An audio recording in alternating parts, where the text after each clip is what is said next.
Donc bonjour tout le monde, bienvenue à cette table ronde de la scénaristerie, la première de l'année. On a fini par accepter ce dur confinement et donc voilà, c'est notre première table ronde en ligne, même si on adore se voir en vrai, comme vous avez peut-être l'habitude de venir dans nos tables rondes. Là, du coup, c'est sur l'adaptation BD en fiction. On est très content voilà, de vous recevoir, chers invités. Une rapide présentation. Donc, je m'appelle Cécile Pollard, je suis la coprésidente de la scénaristerie avec Joanne Rouvert. On est tous les deux présidents depuis maintenant 2 ans.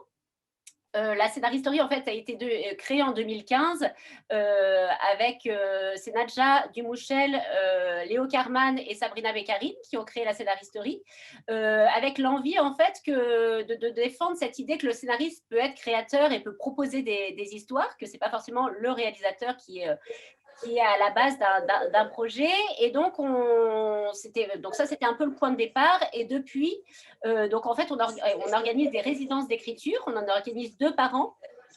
Pour l'instant, en tout cas, un qui s'appelle Atelier long métrage et l'autre qui s'appelle Atelier héroïne, sachant que c'est Atelier héroïne, c'est donc avec un sujet plus particulier sur une femme. L'héroïne est une femme et elle ne cherche pas à trouver un homme. Donc voilà, c'est avec une volonté de changer un peu les récits et la place des femmes dans le cinéma. Et là, on est en train de travailler aussi, en tout cas de préparer une autre table ronde qui serait… Il y a un écho, non? Super écho. Une sorte d'écho. On peut couper nos micros quand on parle pas. C'est pas mal de couper les micros. Ouais. C'est insupportable ou… Et donc voilà, donc il y a une table ronde, non, il y a une résidence qui est en cours, qui est en train d'être organisée sur le court-métrage. Et l'envie, c'est aussi de créer des binômes scénaristes-réalisateurs, voilà, pour justement cette idée en fait de travail commun et de partage, voilà, créatif. Donc on fait des tables rondes, on organisait aussi ce qu'on appelle des brunchs d'auteurs, où là c'était un peu plus réduit. Il y avait en gros 5 personnes. C'était dans nos appartements et c'était l'idée de revenir sur la création et le travail de création. Et voilà, actuellement, on est subventionné par le CNC, la SACD, la région Île-de-France et Audience. Et pour l'atelier héroïne, on fait ça avec l'aide de la région Grand Est. Voilà, je crois que j'ai fait à peu près le tour de nos différentes actions. Depuis ce mois-ci, on a aussi une newsletter pour nos adhérents avec la possibilité de mettre des petites annonces de réalisateurs cherchant scénaristes et de scénaristes cherchant réalisateurs. Donc, dans cette envie de faire des ponts et de créer des liens entre ces 2 métiers. On n'oublie pas les producteurs aussi, parce qu'il y en a aujourd'hui. Et voilà, l'idéal, ce serait de créer ce trio vertueux. Voilà, donc je ne vais pas parler plus. Donc c'est Hélène Strag qui va faire la modération. Sébastien Tavel et moi-même, nous allons essayer de récupérer les questions. Donc si vous avez des questions pendant la table ronde, n'hésitez pas à nous l'envoyer éventuellement dans le chat. Mais après, il y aura plus un moment de questions à la fin. Donc de 11h30 à midi, sachant qu'on a deux de nos participants qui partiront un petit peu plus tôt, Pénélope qui partira un peu plus tôt et Clément aussi, je crois. Donc voilà, si vous avez des questions peut-être en cours de route, sachant que Pénélope et Clément partent plus tôt, peut-être on pourra les intégrer dans la table ronde. Voilà. Bon, ben, moi, je m'arrête là. Je passe la parole à Hélène et bonne table ronde. Voilà. Merci Cécile. Donc vous m'entendez? Oui, voilà. Donc moi je suis Hélène Strag. J'ai été sélectionnée pour une résidence d'écriture de la scénaristerie en 2016. Et par ailleurs, j'ai avec Adeline Lafitte qui est là parmi les participants coécrit un scénario de bande dessinée qui s'appelle Le Manifeste des 343 qui est sorti dernièrement. Voilà, donc c'est un sujet qui m'intéresse tout particulièrement. Et on a donc 6 personnes pour parler de l'adaptation de la BD dans le cinéma ou l'audiovisuel. Des scénaristes purs, des illustrateurs purs, pardon, le lapsus, des personnes qui font les deux, hein, qui sont à la fois scénaristes et illustrateurs, et puis des producteurs. Donc, je vais laisser les différentes personnes se présenter. Donc, d'abord Pénélope Bagieux. Je remets mon micro du coup. Donc, est-ce que vous pouvez vous présenter rapidement le parcours Bonjour. Donc, je m'appelle Pénélope Bagieux. Moi, je fais partie des gens qui écrivent et qui dessinent. Et certaines ont été adaptées en film, au cinéma, et d'autres en série pour la télé. Et j'ai aussi fait une BD qui est sortie en même temps qu'une adaptation cinéma. Et voilà. Ok, donc on peut parler de Joséphine, D'accord. Oui, Joséphine, ça a fait 2 films au cinéma. Et Les Culottés, une série produite par France Télévisions qui est sortie l'an dernier, il y a un an. Voilà. Et j'ai travaillé sur l'adaptation d'aucune des 2. D'accord, donc on en reparlera De rien, en fait. de cette spécificité. Ensuite, peut-être Clément Aubrerie.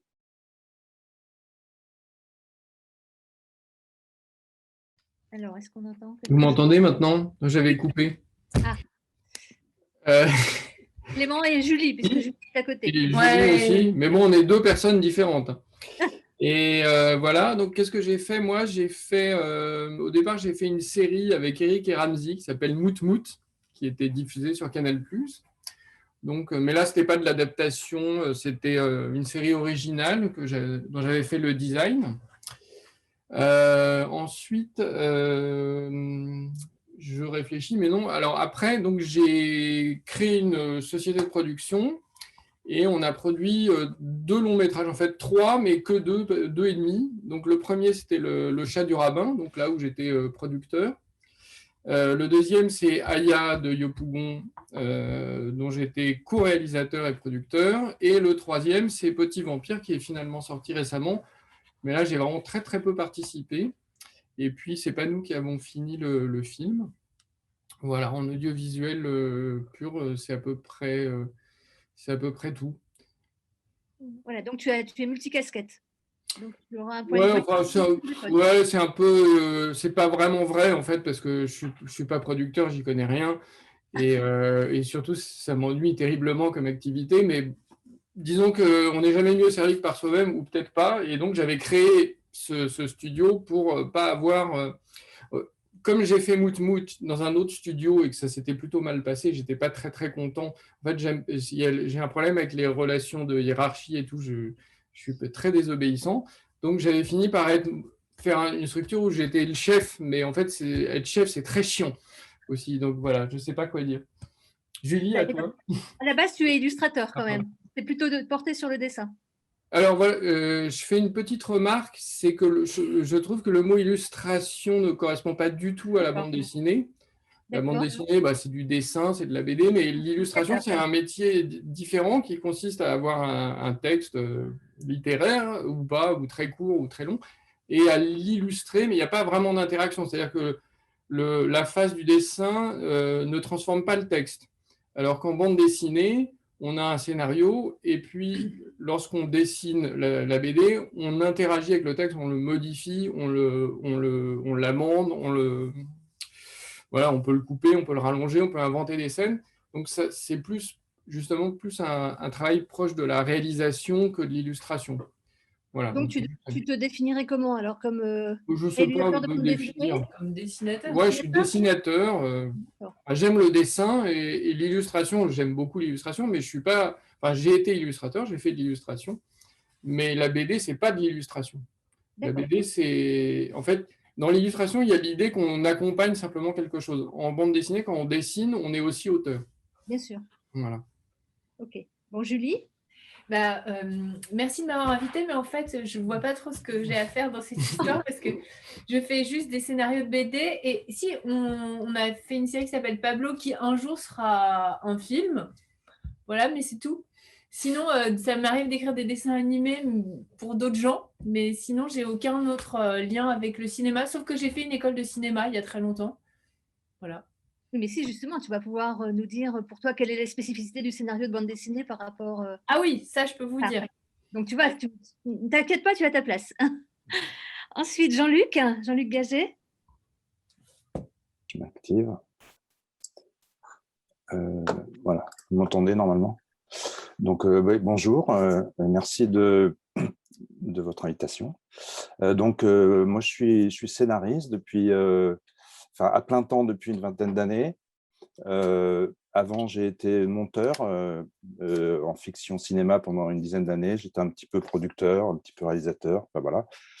Et depuis une vingtaine d'années, donc j'ai pas mal écrit pour la télé, donc quelques séries comme j'ai participé à Petit meurtre d'Agatha Christie, j'ai fait pas mal d'unitaires, et au cinéma, j'ai beaucoup travaillé avec Solveig Ransbach, avec qui j'ai écrit pas mal de films, voilà, dont L'effet aquatique, Queen of Montreuil, voilà, voilà. Puis Lulu femme nue, qui est l'adaptation d'une BD de Étienne Davodo, qu'on a fait ensemble en 2015. Et puis récemment, j'ai adapté Fab Caro, Zai Zai Zai, qu'on m'a proposé. J'ai trouvé ça super qu'on me le propose. Donc, j'ai écrit cette BD pour François de Sagna. Et voilà, c'est ce pourquoi je suis là, je crois. D'accord, merci. Et pour donc la partie production, Delphine Nicolini. Bonjour, merci. Alors moi, en fait, je suis essentiellement, je travaille surtout au développement des projets. Et j'ai travaillé pendant 12 ans dans la société Les Armateurs. Aujourd'hui, je suis indépendante. Et justement, pour Les Armateurs, on a adapté la bande dessinée de Un homme est mort de Chris et Davodo pour Arte en unitaire télé. Et puis sinon, effectivement, je suis assez proche du scénario de bande dessinée en comparaison au scénario de projets audiovisuels. J'imagine qu'on rentrera dans les détails après. Oui, ensuite. Et Sophie Caron, il faut que tu rallumes ta... Non, on ne t'entend pas, Sophie. Voilà, désolée. Oui, c'est bon. Bonjour, merci de m'avoir invitée. Donc, moi, je travaille chez Ellipse Anime, qui fait partie d'un grand groupe d'édition avec de nombreuses maisons d'édition de bande dessinée comme Dargaud, Le Lombard, Dupuis, mais aussi des éditions jeunesse comme Le Seuil, La Martinière. Donc, on fait énormément d'adaptations de bandes dessinées, plutôt en animation et en jeunesse. On ne fait pas de live. Et donc, je suis responsable du développement. Et avant, j'ai fait beaucoup de direction d'écriture, j'ai été éditrice. Et puis, par ailleurs, j'écris aussi des scénarios pour des séries d'animation et actuellement une petite web-série sur les femmes artistes. Voilà. D'accord. À propos de femmes remarquables, Pénélope a fait une BD qui s'appelle Les Culottés, qui a été adaptée pour Arte. Alors, est-ce que tu peux nous expliquer un petit peu comment naissent tes projets, comment ça se passe Alors, c'était pas pour Arte, je sais pas, très important, mais... Les Culottés, c'est... Non, c'est pas Arte, non, justement, c'est pas Arte qui l'a eu, c'est France Télé, c'était le sujet. Ah, oui, pardon. C'était le drame. Comment ça s'est fait? En fait, Les Culottés, c'était prépublié en ligne sur le site du Monde toutes les semaines. Les droits étaient optionnés avant que le livre sorte. Et il y avait plusieurs personnes qui étaient intéressées. Il se trouve que dans le tas, il y avait quelqu'un que je connais bien parce que c'est un copain avec qui j'avais travaillé pour Arte, justement, qui s'appelle Arnaud Collinard et qui, en fait, du coup, a gagné du temps, quoi, et puis qui a proposé à Silex de prendre les droits. Et moi, j'étais hyper rassurée parce que déjà, je le connais lui et parce que j'ai rencontré les productrices de Silex, donc Priscilla Bertin et Judith Nora, qui m'ont expliqué comment elles comptaient l'adapter, en fait. Et autant, moi, j'ai pas du tout envie de m'occuper de l'adaptation parce que j'ai cru comprendre que c'était quand même un métier à part et que vraiment, je suis pas du tout réalisatrice. Et moi, j'ai fait des études de cinéma d'animation. Et donc, j'ai bien vu que je ne savais pas le faire, en fait, et que je n'avais pas très envie de le faire. Mais pour autant, je suis quand même très...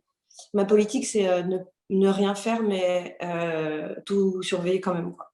C'est-à-dire, je voulais savoir qui allait réécrire, qui allait... Voilà. Et en fait, on s'est rencontrés, juste on a pris un café avec les scénaristes, les réalisatrices, les productrices, Donc, déjà, c'était que des femmes. Et j'aimais bien l'idée qu'elle voulait confier le projet pardon, à des très jeunes réalisatrices qui n'avaient pas encore vraiment fait leur preuve pour une grosse production comme ça, mais elles avaient envie de donner leur chance à des réalisatrices qui avaient, je ne vais pas dire de bêtises, mais je crois qu'elles avaient moins de 25 ans et qui allaient quand même avoir une grosse prod à gérer. Les scénaristes, pareil. J'aimais bien l'idée que cette équipe avait été faite vraiment autour du projet. Et puis elles savaient qu'il allait falloir tout réécrire, puisque clairement, adapter une bande dessinée, c'est la réécrire.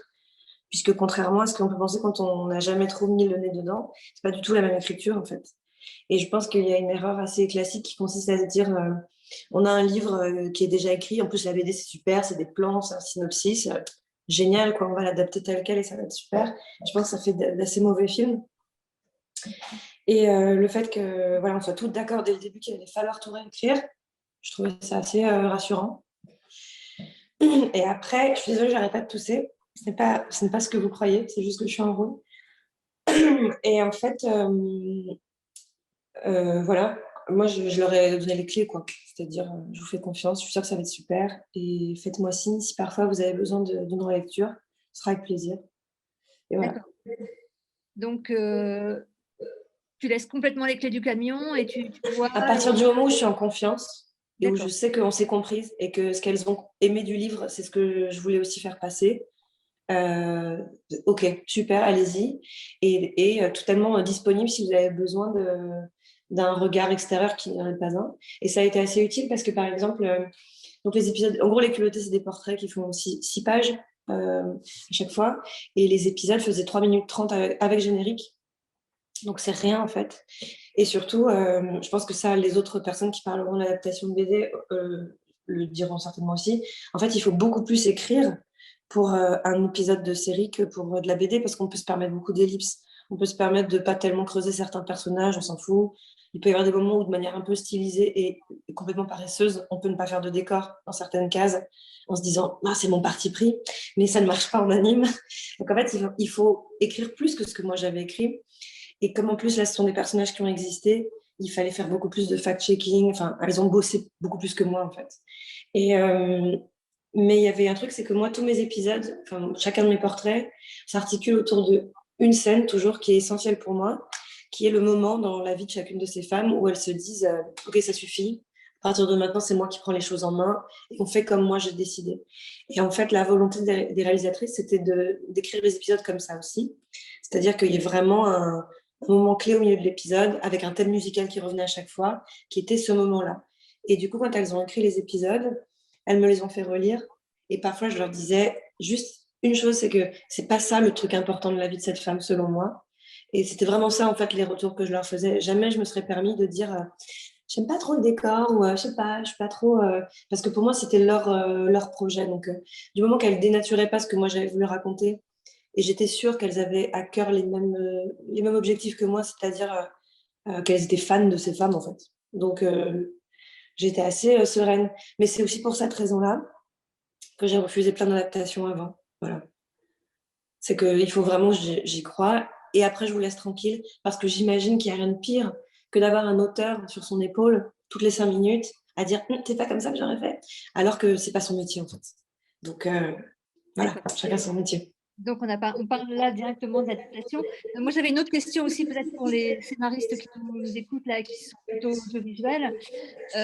Comment, quand tu fais une BD toi-même, vu que tu es à la fois scénariste et dessinatrice, comment ça se passe dans ta tête? Est-ce que d'abord tu imagines l'histoire et comment viennent les projets? En fait, quand on écrit en bande dessinée, on commence pas soit par le texte, soit par le dessin. Enfin, en tout cas, moi, c'est pas le cas et je pense que je suis pas la seule. C'est qu'il y a une espèce de… En fait, on pense en scène, en action, en dialogue. Et du coup, c'est plutôt… on a une scène en tête et on se demande comment la retranscrire à l'écrit. Et on fait une espèce au début d'une espèce de petite bouillie de crowbar, flèches, mots, enfin c'est un peu incompréhensible, et c'est pour essayer de ressortir de sa tête une scène qu'on voit de manière assez vivante. Et ça se passe du coup comme ça, voilà. Et du coup, c'est pas, enfin moi en tout cas, j'écris pas d'abord un texte et ensuite je fais mes images. C'est pas, en fait, c'est pas un texte illustré. Donc, c'est pas un scénario d'abord et ensuite des dessins qui vont. Alors, j'imagine que c'est le cas quand on travaille à deux, et encore, je ne suis pas sûre. On va demander à Clément. Voilà, je vais demander à Julie et Clément comment ils bossent, mais en tout cas. C'est pas comme ça. Excusez-moi. Oui. On va enchaîner avec Clément et Julie, peut-être alors? Clément et Julie, vous travaillez. Est-ce que Julie, d'abord, tu écris ton texte, tu fais un scénario comme un scénario de cinéma et tu te confies après à Clément. Comment ça se passe? Alors. Je sais, mais j'avais plus la souris. Ça y est, le son est revenu. Comment on travaille? Bah oui, je lui ai écrit un scénario. Et puis. Bravo. Passionnant. Non, qu'est-ce qu'il faut que je dise? À toi, vas-y.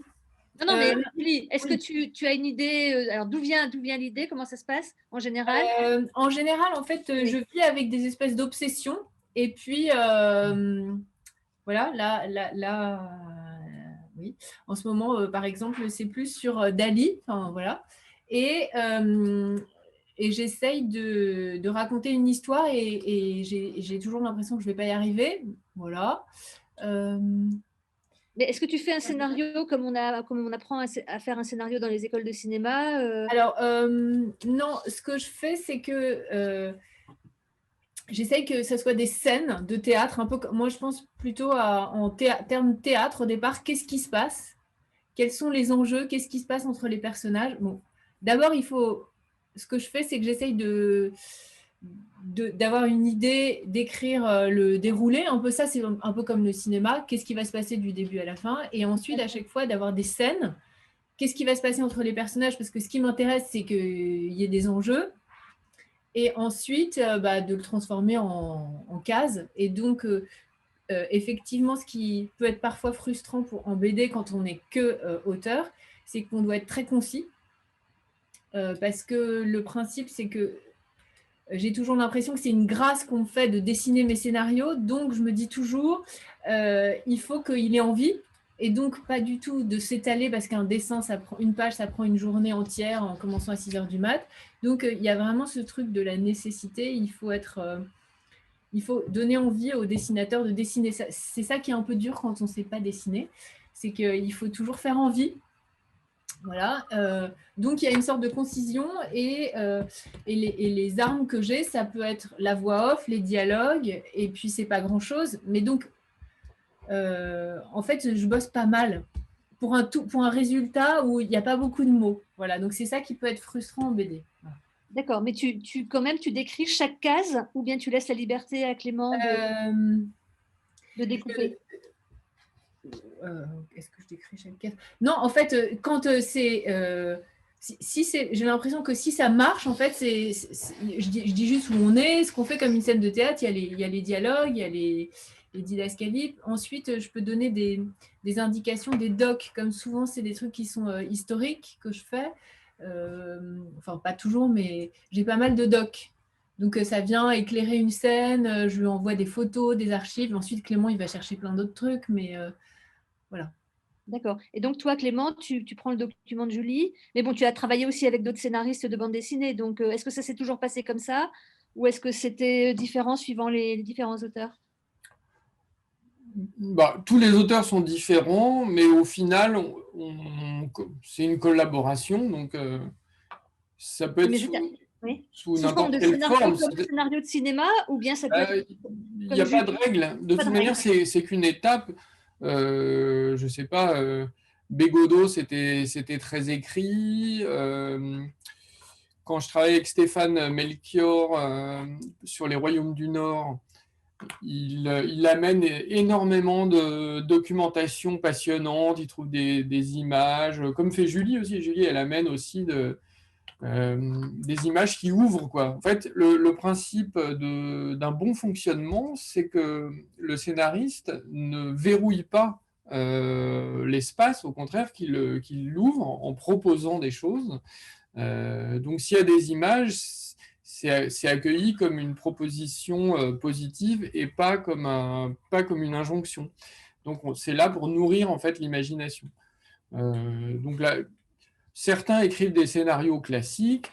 Marguerite Aboué, on avait mis au point un système où elle faisait un premier découpage, puisque nous, on avait un gaufrier sur Aya qui était de 6 cases par page.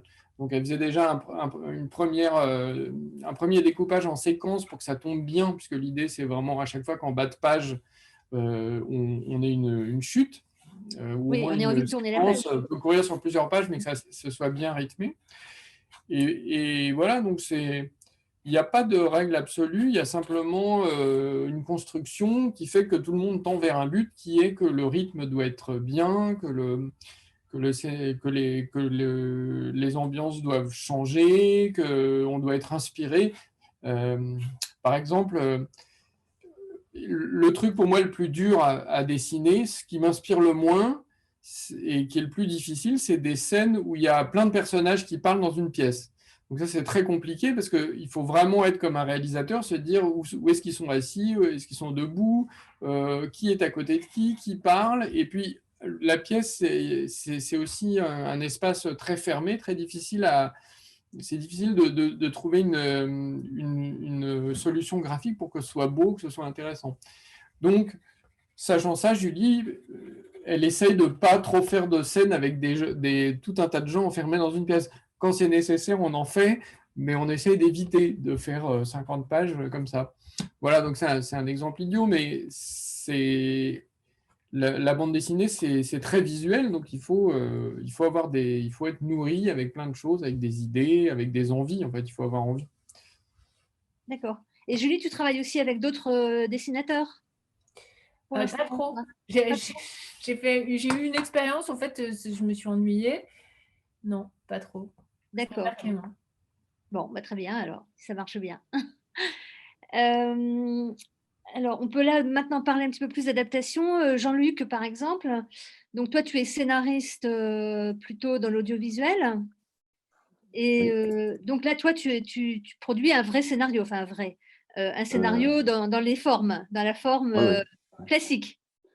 Oui, pour les deux adaptations que j'ai faites, c'est vrai que les points de départ étaient un peu différents. Donc je ne viens pas de la BD, je suis un lecteur de BD moyen, avec des goûts qui sont les miens. Il se trouve que les deux propositions, c'était des BD que je ne connaissais pas. La première, pardon, Lulu Famenu, c'est une productrice qui a proposé cette BD à Solveig, parce qu'elle voyait qu'il y avait quelque chose dans le personnage, dans l'aventure de Lulu Famenu qui pouvait correspondre à l'univers et en tout cas au type de personnage auquel s'intéressait Solveig. Donc, Solveig m'a fait lire la BD. À l'époque, on travaillait déjà sur pas mal d'autres projets. On a bien aimé le personnage. Voilà, on a répondu très vite. On a eu tout de suite l'idée de le proposer à Karen Viard, qui a eu lu la BD, a donné un peu son accord comme ça en attendant le scénario. Et puis ensuite, on a passé une sorte d'audition où je pense qu'il y avait plusieurs équipes qui étaient auditionnées, Gallimard avec tout le staff, il y avait Étienne Davodo, tout ça. Et en fait, nous, on avait très peu réfléchi, on avait lu la BD, on s'était parlé peut-être 1 heure dessus, quoi. Et donc, c'était plutôt un contact voilà, qui s'est passé. On n'avait pas vraiment de projet. L'idée, c'était de se dire que ce qui nous intéressait, c'était ce personnage, l'histoire de ce personnage, qu'a priori, pour l'instant, le côté visuel de la BD, on n'avait pas eu le temps encore de réfléchir, qu'il y avait des choses qui nous parlaient, mais globalement, l'inspiration, c'était vraiment le personnage, quoi. Et puis donc, on a passé cette audition où finalement, ce qui a fait basculer la décision, c'est que Solveig a promis à toute l'équipe d'en face de leur tricoter une écharpe si on nous donnait l'adaptation. Et puis finalement, on a eu l'adaptation et elle a tricoté des écharpes pour tout le monde. Voilà, donc en tout cas, c'est une bonne technique, une bonne stratégie pour récupérer des adaptations. Et ensuite, on s'est mis au travail. En fait, a priori, moi, j'avais jamais travaillé à partir d'une BD, donc alors effectivement, il y a une spécificité visuelle. Il ne faut pas se tromper, comme disait Pénélope tout à l'heure. Une BD n'est pas un storyboard, hein, c'est pas quelque chose il faut vraiment tout déconstruire, tout reconstruire. Après, alors Étienne Davodo, dans un premier temps, avait plutôt le désir de travailler avec nous. je pense que ça l'intéressait de participer à l'écriture d'un scénario déjà, en termes d'expérience. Et puis, mais voilà, il se trouve qu'en fait, avec Solveig, on fonctionnait en binôme déjà depuis pas mal d'années, et puis on avait un espèce de fonctionnement, une intimité dans le travail, quelque chose de… Voilà, et on s'est dit qu'il fallait vraiment qu'on s'approprie cette BD, et que ce serait compliqué d'avoir Étienne avec nous en permanence. Enfin bon, Solveig lui a expliqué ça très gentiment, comme elle savait très bien le faire, avec tout son charme, et voilà, et il a tout de suite compris qu'il n'était pas le bienvenu, mais il l'a accepté très bien. Ensuite, il a, on va dire, lu 2 versions du scénario, et puis voilà, en gros, il a dit, voilà, il y avait ma Lulu, et là, c'est votre Lulu, c'est pas exactement la même, mais franchement, c'est des cousines ou c'est des sœurs, globalement, ça raconte l'histoire. Maintenant, dans le détail de l'histoire, effectivement, il y avait des choses qui marchaient. La BD est en 2 tomes. Il y avait des choses qui marchaient très bien dans le premier tome. Dans le deuxième tome, nous, on trouvait que ça s'éparpillait un peu dans les enjeux. Donc, en fait, on a inventé des choses pour resserrer les enjeux et faire en sorte qu'on soit vraiment dans la même histoire. Et sur le côté visuel, en fait, il se trouve que Étienne travaille beaucoup, avait fait un repérage sur les lieux. Donc, en fait, on a refait le voyage de Lulu qu'il avait fait, lui, avec la BD. Et on est retourné dans les lieux. Et d'une certaine manière, le film a été tourné à peu près dans les mêmes lieux que lui avait décidé. Donc, il s'est retrouvé parce qu'il a une grande… Enfin, je trouve que visuellement, il rend très bien les décors. Il y a quelque chose de très chaleureux. Et en fait, du coup, on s'amusait à retrouver les lieux et on faisait des photos avec la BD et puis le lieu derrière. C'était assez… Enfin, on a fait un premier repérage comme ça du lieu. Et après, sur l'histoire, effectivement, une case avec un dialogue devient une scène de 2 pages. Donc, ça veut dire qu'il y a des développements de personnages, il y a des personnages qu'on a inventés. Effectivement, voilà. Mais c'est une inspiration. Ayant fait des adaptations de romans, il y a des romans qui donnent à voir par leur style. Il y a des romans qui donnent moins à voir. Je pense que les BD donnent à voir, évidemment, parce qu'il y a du visuel, mais c'est exactement la même chose. On est inspiré ou pas. Là, on était très inspiré surtout par le personnage, son parcours, ce qu'elle racontait, ce qu'a raconté sur cette femme qui décide de faire une parenthèse dans sa vie. Elle s'aperçoit que, en fait, jusqu'à aujourd'hui, elle était un peu une sorte de meuble.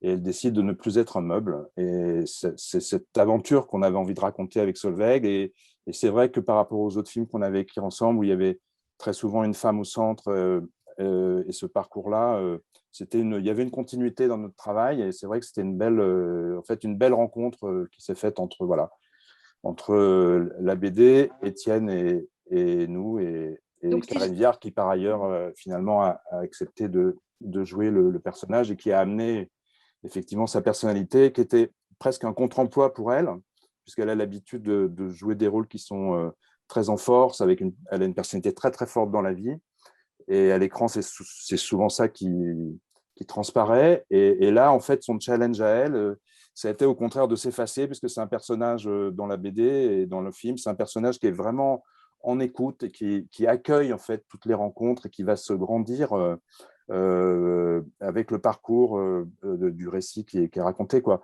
Et donc, ça a été un challenge pour elle, justement, de rester en retrait et d'attraper quelque chose d'elle de sensible.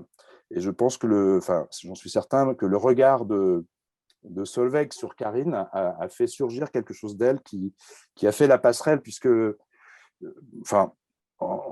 on considère, avec Solveig, on considère vraiment qu'un personnage, c'est la rencontre entre le personnage qu'on a inventé et l'actrice qui va le jouer ou l'acteur qui va le jouer. Chacun amène ses valises, ses bagages, et voilà. Et puis osmose ou pas se font, et là, il se trouve que ça s'est fait, mais c'est vrai que le regard, la bienveillance, la curiosité, l'amour que Solveig a pour ses personnages font le reste. Il y avait quelque chose dans la BD qui était un peu caricatural sur les personnages masculins, un peu à charge, peut-être que… Et donc, et ça, c'est des choses qu'on a un peu gommées, parce qu'on trouvait qu'il n'y avait pas besoin de ça pour affirmer le personnage féminin, et pas besoin de taper sur tous les personnages masculins. Et donc, en fait, on a un peu remonté, voilà, il y avait quelque chose ce travail a été fait en tout cas. Voilà, ça c'est pour Lulu Femme Nue. Et puis voilà, puis après, l'expérience de Zai Zai Zai est très, très différente, puisque là, là c'est pareil, c'est une BD alors voilà, que je ne connaissais pas. C'est le producteur qui m'a appelé, qui m'a proposé de faire cette adaptation. Je ne connaissais pas le réalisateur non plus. Et là, là c'est différent. Autant sur Lulu, c'était vraiment l'attrait pour un personnage, autant sur Zai Zai Zai, c'est un ton, quoi. C'est-à-dire, il y a quelque chose chez Fab Caro qui est inimitable et qu'il a fallu bien petit à petit tenter d'imiter, puisque en fait, la BD est assez courte. Ce sont plein de petites vignettes. La critique sociale des médias est très forte. Il y a un comique très particulier. Il y a un sens de la comédie qui lui appartient.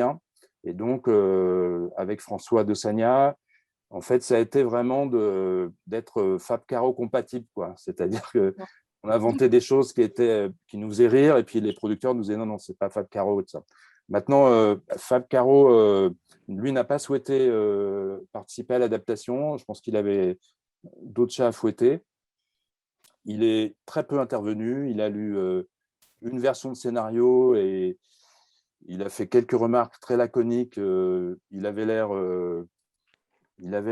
content, mais bon, voilà. Enfin... D'accord. Donc, si je résume à la fois ce que dit Pénélope et toi, c'est que vraiment l'adaptation, c'est une réécriture complète. C'est le fait de se réapproprier une histoire ou des personnages et de les mettre dans un nouveau médium, en fait. Pénélope, toi, est-ce que tu as été contente de toutes les adaptations que tu as eues de tes bandes dessinées pour l'instant? Ou est-ce qu'il y a des choses... Oui. En fait, les culottés, j'ai adoré. J'ai trouvé ça vraiment super. Joséphine, le truc, c'est que en fait, ce que j'ai bien aimé, c'était que ça a été vraiment complètement réécrit. C'est-à-dire que c'était plutôt utiliser les personnages pour raconter une autre histoire. Donc, puis il y a eu un changement de réal en cours de route. Je crois que ça n'a pas été une expérience très heureuse pour le coup pour la réalisatrice. Parce que c'était très contrôlé par la production et que de ce que j'ai compris, c'est même pas elle qui a fait le montage final. Enfin, c'était quand même pas. Mais moi, j'avais trouvé que j'aimais bien le fait qu'elle ait vraiment décidé de s'approprier le truc et de raconter autre chose que mon livre, parce que ça aurait pas forcément été assez pour faire un film, quoi. Après, pour les culottés, j'ai adoré parce que il y a une magie quand même à voir ces personnages animés quand c'est bien fait. Puis là, il y avait. En fait, c'est Cécile de France qui a fait les voix, mais qui a d'elle-même choisi de faire toutes les voix, c'est-à-dire même les voix d'hommes, d'enfants, etc.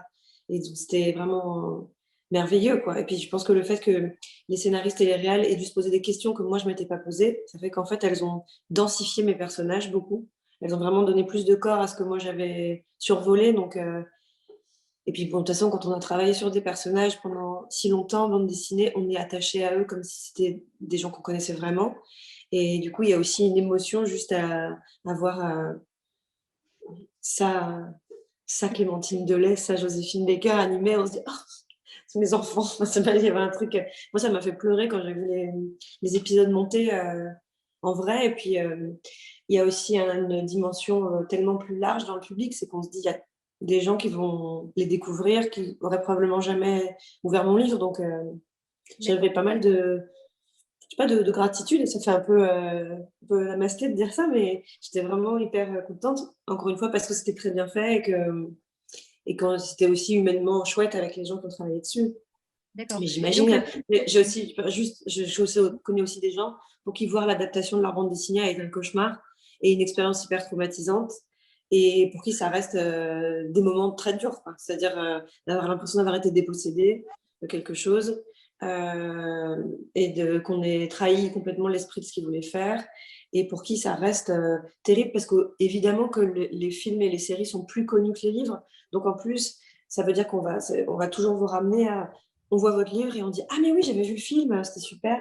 Et quand on n'aime pas le film, c'est embêtant parce que c'est quand même un émissaire de notre histoire qui a été beaucoup plus populaire. Donc Et aussi parce que dans la tête des gens, c'est nous qui avons fait le film, quoi qu'il arrive. Moi, ça m'est arrivé quand j'étais en dédicace à l'époque où sortait le film de Joséphine, que les gens me disent ouais, moi, il y a un truc que j'ai pas aimé dans votre film. Et on a beau essayer de dire aux gens alors, ce n'est pas mon film.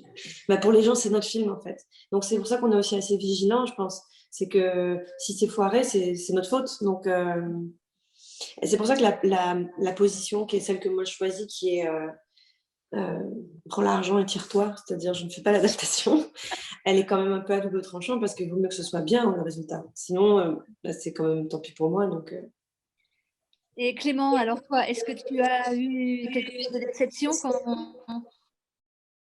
quand tu as vu tes œuvres passer sur l'écran, sachant que tu as participé quand même à quelques adaptations? Alors moi, c'est spécial parce que j'ai été dans les 2 cas totalement impliqué. Donc, j'ai pas eu l'effet de surprise, hein. J'ai eu plus l'effet de lassitude que l'effet de surprise. Donc, voilà, non, je suis pas... je sais pas, c'est difficile. Je trouve que le cinéma, c'est très difficile. Le cinéma d'animation, c'est très cher. Et donc, du coup, tout est très compliqué. Je suis pas, enfin, je suis pas emballé par mes propres œuvres. Bah, je suis déçu, quoi. J'ai pas. Alors, c'est sans doute un manque de talent, mais c'est aussi des circonstances et tout un tas de choses qui ont fait que je suis pas totalement satisfait. J'aime bien, mais voilà, c'est pas. Et puis, j'ai pas d'effet de surprise vu qu'à chaque fois, bah, je me suis impliqué dedans de manière très. Enfin, sur les mout-mout, j'étais là du début jusqu'à la fin. Voilà. Donc, ce que je me disais aussi, c'est que précisément avec Pablo, qui est donc une série de bandes dessinées qu'on a fait avec Julie et qui raconte la jeunesse de Picasso, là, il y a une prod en cours et justement, enfin, pour ma part, j'ai adopté la stratégie inverse, c'est-à-dire que les 2 gars qui ont pris le risque de se lancer dans ce truc-là m'ont paru très sympathiques et assez compétents. Et donc, du coup, bah, je leur ai tout laissé. Alors, Julie, elle donnera son point de vue aussi. Mais en tout cas, je ne m'en occupe pas du tout. On leur fait confiance. Ils veulent faire quelque chose avec. Ça va être très différent. Ça ne va pas du tout être une reconstitution de Paris 1900 et tout ça. Ça va être un truc un peu moderne, je ne sais pas. En tout cas, là, au moins, je ne sais pas si ce sera raté ou pas, mais on aura la surprise. Et tant mieux. D'accord. Bon, et donc, si je vous entends bien aussi, bien souvent, les projets d'adaptation sont dus à une impulsion d'un producteur, hein. Alors, est-ce que ça a été le cas, par exemple, pour Delphine, pour Les Armateurs, hein, pour Un homme est mort, par exemple, comment ça s'est passé? Alors, Un homme est mort, ça a été assez particulier parce qu'en fait, c'était une conjonction. En fait, je connaissais très bien la personne qui s'occupait des droits chez Gallimard. Et c'est elle qui m'a dit Arte a envie de travailler sur une œuvre de Davodo, d'Étienne Davodo. Est-ce que ça vous intéresse? Donc, c'est comme ça un peu que c'est parti. Et C'est le bah oui, diffuseur. évidemment. Hein? C'est le diffuseur, alors, plutôt. Ouais, c'est l'éditeur et le Ah, diffuseur. diffuseur et éditeur. Et ça faisait longtemps qu'on essayait de travailler ensemble avec Gallimard. On avait fait plusieurs offres sur des bouquins ou des albums qui n'avaient pas abouti pour différentes raisons. Et en fait, à la base, c'était pas Un homme est mort. Enfin, c'était pas Un homme est mort qui était décidé. Arte hésitait entre Le chien qui louche. Je ne sais pas si vous vous souvenez de cette BD, et Un homme est mort, et Les Ignorants. Et bah, pour moi, c'était évident que c'était Un homme est mort, mais je n'étais pas la seule décisionnaire. Et pourquoi Les c'était Ignorants, évident pour toi? Pourquoi pardon? c'était évident pour toi?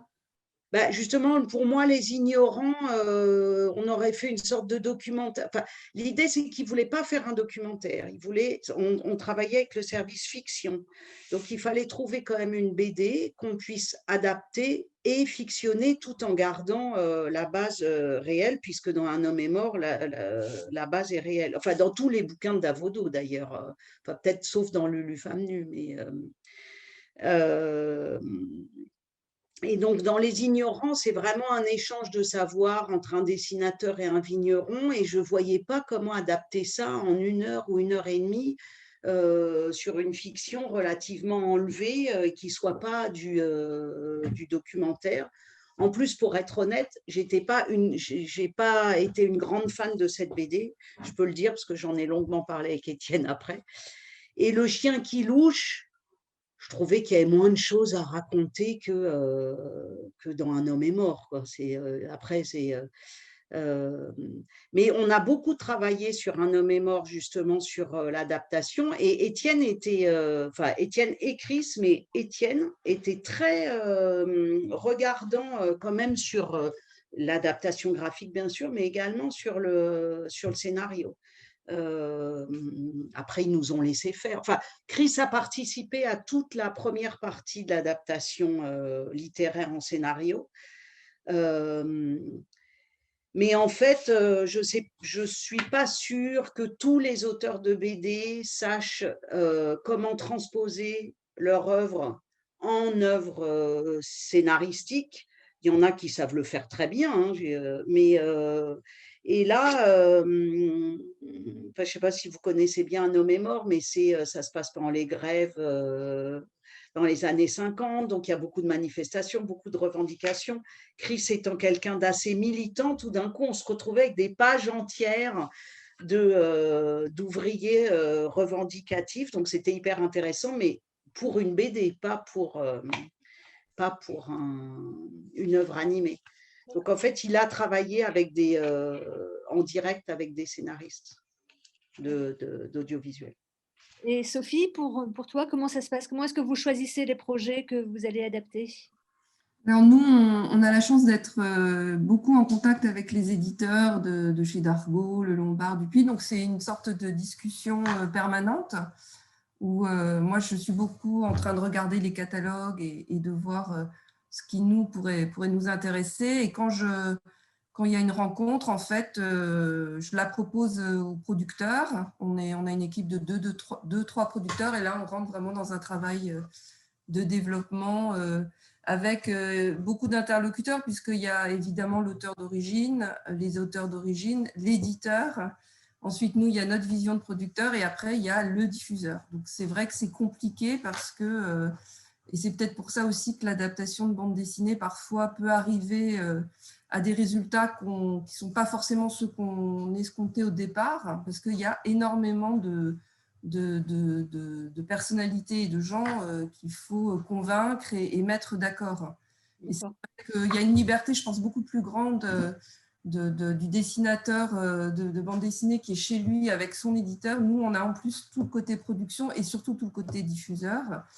Et après, je dirais que chaque projet est une nouvelle aventure parce qu'il y a des auteurs, comme disait Pénélope, qui laissent les gens faire. Il y en a qui ne laissent pas du tout faire. Il y en a qui ont envie d'être un peu impliqués. Il y en a qui ont envie de devenir aussi scénaristes. Donc, souvent, on travaille avec eux. Enfin, de toute façon, l'idée, c'est jamais de faire les choses contre les auteurs. Ça ne sert à rien. Ce n'est pas du tout notre but. Mais voilà, c'est une question de confiance. Mais là, la confiance, elle doit être partagée entre beaucoup de personnes. Et donc, parfois, un travail d'équilibriste.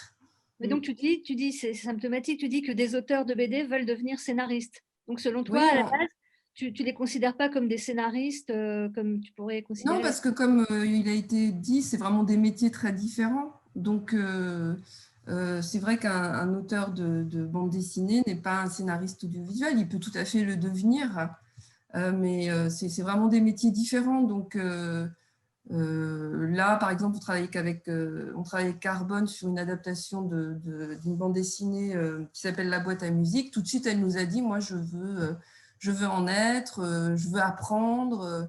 Donc voilà, on a créé une équipe de 4 personnes où il y a 3 scénaristes et elle. Et donc, elle fait son apprentissage en étant à la fois très présente, mais en respectant aussi beaucoup ce que peuvent lui apporter les scénaristes. Donc, c'est vraiment intéressant de travailler comme ça. D'accord.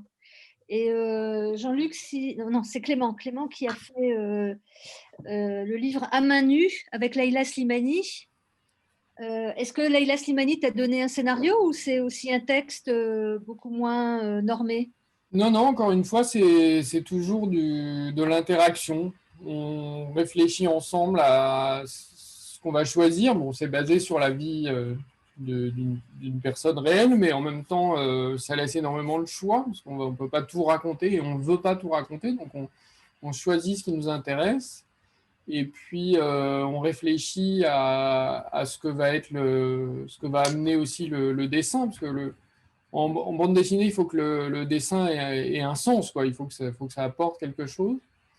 Et puis après, Leïla fait une structure avec des débuts de dialogue. Donc moi, je les place, je lui renvoie à peu près ce que ça donne. Donc voilà, on ajuste. C'est un peu comme de la haute couture. C'est vraiment fait sur mesure en fonction de tout d'un coup ce qui va nous inspirer ou pas, si tout d'un coup on va découvrir un épisode qu'on ne connaissait pas, ou il n'y a pas vraiment de méthode rigide, quoi. D'accord, donc ce n'est pas un scénario que tu prends dans les mains et que tu dessines, pas du tout. Non, mais Vraiment ça une ne interaction. m'intéresserait pas du tout. C'est pas, je le ferais pas si c'était ça, parce que encore une fois, en fait, il faut s'imaginer que dessinateur de BD, c'est un peu comme réalisateur. Donc, Mais il y a des réalisateurs qui prennent des scénarios pas qui vraiment. après adaptent forcément à leur sauce, mais qui ont quand même une bonne base écrite. Ah non, mais il y a une base, il y a une très bonne base écrite. Dans tous les Oui. cas, tout est écrit. Mais dessiner ou réaliser un film, c'est faire des choix. Il y a 1000 manières de mettre en scène un dialogue. Bien sûr.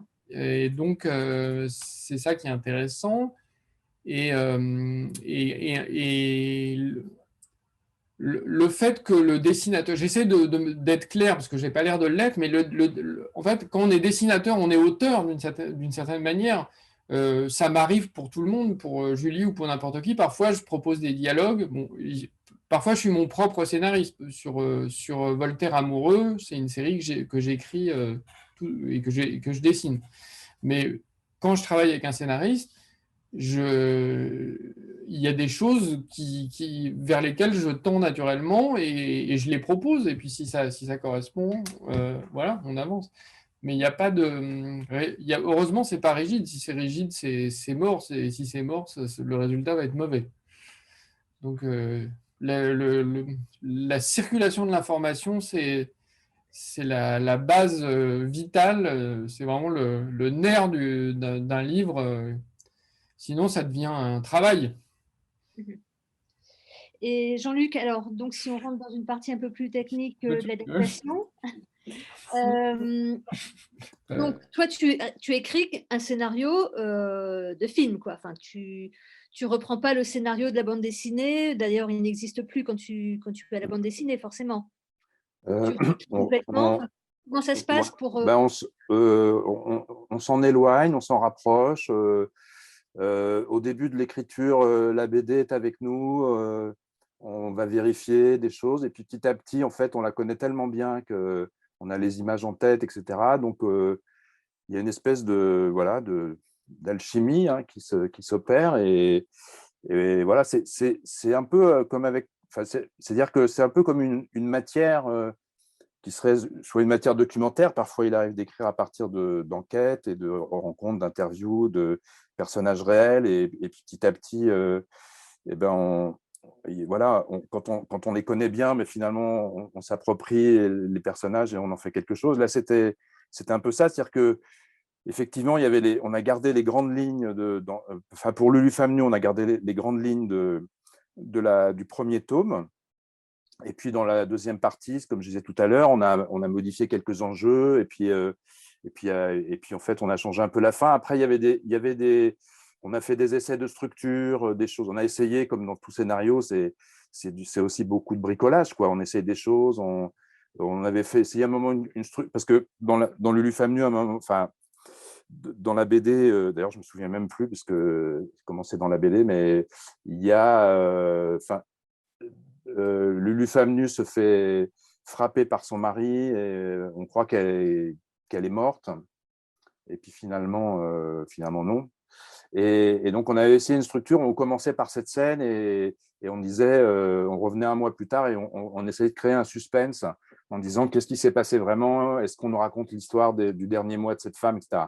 Mais on s'est aperçu, et là, c'est vraiment au montage, hein, parce qu'en fait, c'est des choses qu'on a essayé après au montage, qu'en fait, on était sur une structure d'une espèce de thriller qui ne correspondait pas du tout à la tonalité du récit et à ce qu'on voulait raconter. Il y avait quelque chose d'assez chronique dans cette histoire, donc il ne fallait pas surdramatiser cette histoire. C'était intéressant de le faire, mais c'est intéressant, enfin, ce genre de structure existe très souvent dans les polars. On a une scène de départ avec une sorte d'énigme, et puis en fait, on va passer tout le film à essayer de résoudre cette énigme. Ça ne marchait pas. En fait, il a fallu, vraiment, ça a été vraiment de faire confiance au personnage et de raconter pas à pas la métamorphose de ce personnage dans cette parenthèse qu'elle s'était permise et accordée contre la vie de tout son entourage, aussi bien son mari que ses enfants, parce qu'il y a sa fille aînée qui est très mécontente après elle et qui la recherche, qui la retrouve, etc. Et donc voilà en gros le travail. Mais c'est vrai qu'il y avait petit à petit, la BD s'éloigne, mais elle s'éloigne parce qu'on la connaît tellement bien qu'on n'en a plus besoin, quoi. Et après, quand Étienne a lu la première version, voilà, c'était un moment très émouvant parce que nous, on était très anxieux de savoir ce qu'il en avait pensé.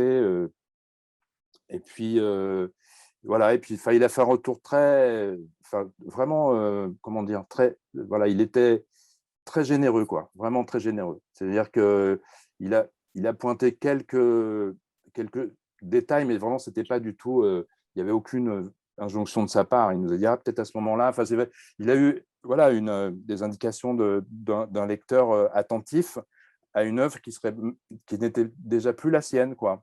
Et donc, ça a été vraiment super de travailler avec lui parce que à chaque fois qu'on l'a vu, il a été un vrai soutien et en fait, il y avait une vraie confiance. Et ça, on n'a jamais travaillé contre lui et lui n'a jamais essayé d'être contre nous, quoi.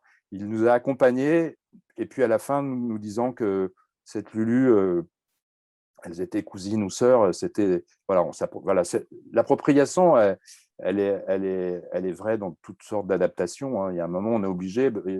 Voilà, maintenant, trahison, pas trahison, c'est difficile de le savoir. Je pense qu'il y a des auteurs qui finalement ne retrouvent pas leur petit à la fin, peut-être pour des raisons peut-être narcissiques, pour des raisons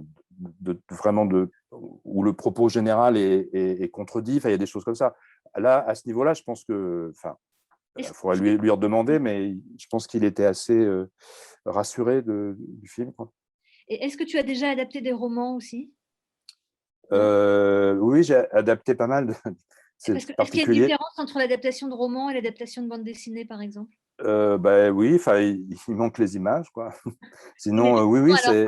Hein, justement, ces images, ouais. Quel point vous les reprenez et comment ça se passe? Il y a beaucoup maintenant dans les présentations de scénario, il y a beaucoup cette mode qui est le mode du mood board, qui est une mode parfois un peu agaçante où en fait très très vite on demande au scénariste, ce n'est pas son métier d'ailleurs, de trouver des illustrations dont tout le monde va sur les mêmes sites et récupère les mêmes images, donc ça fait une espèce de truc, moi je trouve ça un peu débile en général. Alors que voilà, donc il y a toujours le passage par le visuel. Là, en BD, c'est vrai que ce soit Lulu Femme Nue et différemment Zai Zai Zai, il y a quelque chose de très fort, quoi. Mine de rien, même si le film ne ressemble pas à la BD, il y a une filiation. Je sais que sur Lulu Femme Nue, effectivement, on a tourné dans les mêmes décors, on s'est vraiment imprégné du trajet que cette Lulu avait fait, que Étienne avait fait avec elle. Donc ça, c'était vraiment ce voyage qu'on a fait sur 2 jours. C'est comme si nous, on suivait les pas de Lulu et qu'on vivait son histoire. Donc ça, c'est du travail d'adaptation. Ça, c'est comme si on avait été interviewé Lulu sur place, quoi. Parce qu'il y a toujours le moment où on va au contact des vrais personnages. Enfin, il y a toujours dans un scénario, ne serait-ce que de manière fonctionnelle, si j'ai besoin d'un personnage qui est dentiste ou chirurgien, moi, je vais passer 2 jours dans un bloc opératoire parce que j'ai envie de savoir voilà, comment ça marche, comment il se parle. Voilà. Donc, il y a ce… Voilà. Et donc, lui, Étienne avait déjà fait ce travail, donc on a été sur ses pas. Zai Zai Zai, c'est très différent parce que c'est un ton très singulier, c'est une BD qui est très graphique puisque les visages sont très peu dessinés, c'est des silhouettes, c'est souvent les mêmes imprimés, c'est comme qui reviennent. Je sais que Fab Caro travaille beaucoup les dialogues d'abord, enfin, sur chaque BD, il travaille différemment, mais je sais que sur cette BD-là, c'est vraiment les dialogues qui importent. Et voilà, et donc il y avait des petites vignettes comme ça qui s'échafaudaient avec une idée d'histoire, qui était l'histoire de ce fugitif qui un jour se fait prendre parce qu'il a oublié sa carte de fidélité au supermarché. Et donc, il fallait qu'on en fasse quelque chose, il fallait qu'on en fasse le fugitif, quoi. Enfin, voilà, il fallait que ça soit… donc, il fallait… en fait, on a essayé, nous, à l'adaptation, de ramener du premier degré parce qu'il y avait une ironie dans la BD qui était vraiment très, très forte et qui, parfois, empêchait l'empathie avec les personnages principaux. Et donc, nous, on a rajouté une intrigue supplémentaire, une sorte de comédie du remariage. Et puis, en fait, on a modifié le personnage. Dans la BD, c'est un auteur de BD qui est en fuite. Et il y a tout le microcosme des dessinateurs et auteurs de BD qui sont en soutien de leurs collègues. Et au cinéma, on a décalé, on a fait… c'est un acteur de comédie. Voilà. Et donc, on a aussi créé un film dans le film. Enfin, voilà, ça a été vraiment un travail très passionnant pour… en fait, on a décidé assez vite, comme l'histoire était très courte, dans un premier temps, on s'est dit, est-ce qu'on va rallonger l'histoire? Et ça ne marchait pas. Et en fait, on a continué l'histoire de… Voilà, c'est comme si il y avait une espèce de… Enfin, il y avait une émission de télé comme ça où il y avait des dessinateurs, je me souviens, qui dessinaient, puis laissaient un petit bout, puis on continuait. En fait, c'est ce qu'on a fait. On a essayé de continuer l'histoire. Et il se trouve que nos deux producteurs étaient très, très fans de… Enfin, c'est eux qui, au départ, voulaient qu'on adapte. Et eux, c'était un peu notre baromètre. C'est eux qui nous mettaient les tampons Fab Caro. Et donc, il y a plein de moments où on était à côté de la plaque. Et voilà. Donc, en fait, on leur faisait confiance. C'était nos censeurs, quoi. Voilà. Et puis, bon, comme je disais tout à l'heure, Fab Caro est très peu intervenu. Je crois qu'il n'avait pas tellement envie. Enfin, il voulait nous laisser travailler, quoi. D'accord. Et donc, Sophie, là, vous choisissez vos projets en fonction aussi du succès de la BD. Comment ça se passe? Oui, bien sûr. Il y a vraiment des cas très, très différents parce que on est aussi le groupe qui éditons Lucky Luke ou des gros personnages très, très célèbres, ce qu'on appelle vulgairement des IP. Donc, il y a vraiment tous les cas. En fait, en ce moment, on est en train d'adapter Akissi, on est en train d'adapter un nouveau Lucky Luke. Enfin, tout est possible. Et c'est vrai que la notoriété du personnage est très importante. Et ensuite, ça dépend aussi on essaye toujours de réfléchir à quel diffuseur on va destiner cette adaptation. On ne travaille pas dans le vide. Et donc ça, c'est très important aussi parce qu'on ne travaille pas du tout de la même façon. Si on a envie de présenter un projet à Netflix ou à Arte ou à France Télé, c'est pas la même chose. Et ça, on ne se voile pas la face, on essaye de le prendre en considération dès le début parce que on sait que de toute façon, le diffuseur va avoir un rôle important. Donc ça serait absurde de ne pas y penser dès le départ, quoi. Après, parfois, ça marche pas, on ne sait pas… voilà, ça fait partie du métier de ne pas savoir exactement quel diffuseur va le prendre, mais on a quand même en tête dès le départ ça. Paradoxalement, des personnages extrêmement connus sont peut-être plus faciles à adapter parce que plus définis ou que des bandes dessinées plus récentes où là, justement, ça dépend vraiment de l'auteur d'origine, quoi. Comme je vous le disais tout à l'heure, on ne va jamais partir sur une adaptation sans avoir la confiance de l'auteur. Ça ne sert à rien, quoi. Donc voilà. C'est étonnant parce que, par exemple, même en bande dessinée, on peut avoir le Lucky Luke de Mathieu Bonhomme, le Lucky Luke de Bouzard, on peut avoir plein de… Ou en théâtre, on dit, tiens, c'est le Phèdre de machin, le Phèdre de un tel, etc. Quelque part, on se laisse beaucoup plus de liberté, alors que parfois, quand c'est des œuvres très, très récentes, ça peut être compliqué voilà, parce que l'auteur n'a pas forcément envie qu'on l'adapte. Et d'ailleurs, ça nous arrive souvent de renoncer à des adaptations parce qu'on sent que les auteurs ou que l'auteur n'ont pas envie, en fait. Donc, voilà. D'accord. Et Delphine, vous faites de la même manière, hein? Comment vous faites pour choisir vos projets? Alors, non, je dirais pas qu'on choisit, enfin, on choisit un peu en fonction du succès, mais c'est pas enfin, en tout cas, quand j'étais aux armateurs, c'est pas le premier critère. On a toujours fonctionné au coup de cœur. Et là, j'étais en train de repenser qu'on avait essayé d'adapter Pico Bog, la bande dessinée de, j'ai oublié son, Alexis Dormal. Et alors, lui, il dessine et c'est sa maman qui écrit. Et alors, c'est vrai que l'année où on avait décidé de l'adapter, c'était un peu la BD qui était montrée au Salon du Livre Jeunesse parce que c'était tout nouveau et que effectivement Pico avec sa grosse tignasse donnait envie. Mais nous, on a toujours fonctionné au coup de cœur. Et en l'occurrence, on n'a pas réussi à l'adapter parce que France Télé, enfin, c'était vraiment une adaptation pour France Télé. Je suis d'accord avec Sophie qu'il faut toujours se demander à qui on le destine. Trouver qu'on en faisait, enfin, trouver que c'était plus un programme pour les parents que pour les enfants. Ce en quoi, bon, enfin, en tout cas, finalement, c'est un peu la même cible que la BD de Pico Bog. On ne sait pas trop à qui ça se destine. Je ne suis pas sûre que ça se destine aux tout petits. Et en tout cas, quand on le voit écrit, c'est plus facile à comprendre que quand on l'entend parler, parce que ça se joue beaucoup sur les mots. Et on a essayé d'adapter d'autres, comme Pomelo, qui n'est pas vraiment une bande dessinée, mais de Benjamin Shaw. Qui est l'histoire du petit éléphant philosophe.